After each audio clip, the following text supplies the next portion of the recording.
Nosotros tenemos un Tourism Business Academy, una sesión de 7 semanas, camina que nosotros vamos durante diferentes lessons.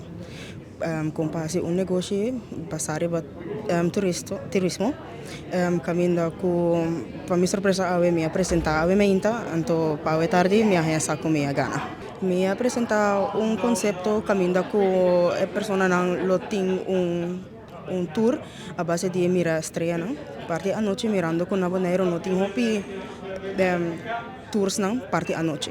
Estou limitada nana, então me quer trazer algo un poco más diferente para el turismo y también el general local.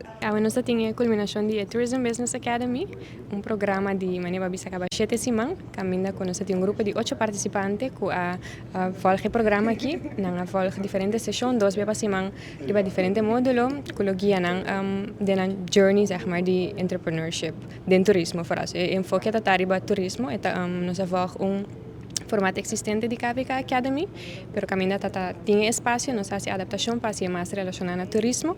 Nós treinamos também, nós por buscar gente com experiência em turismo, ou que está trabalhando em turismo, com a guia no processo aqui. Agora nós temos final pitch presentations, caminha 5 grupos a participar, 6 participantes total, pero tem duo de nós. Então, sim, nós apresentar o produto que nós traz budget durante toda a semana.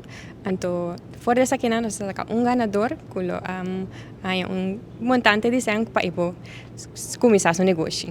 Então, o guia é necessário também para tomar etapa para começar com o seu negócio. Nós não temos fecha específica ainda, nós trabalhamos aqui onde nós podemos ir, então onde tem mestre de ajuda, para assim, a hora que está claro, é para começar com o seu negócio. Então, sim, nós temos que reconhecer com ele.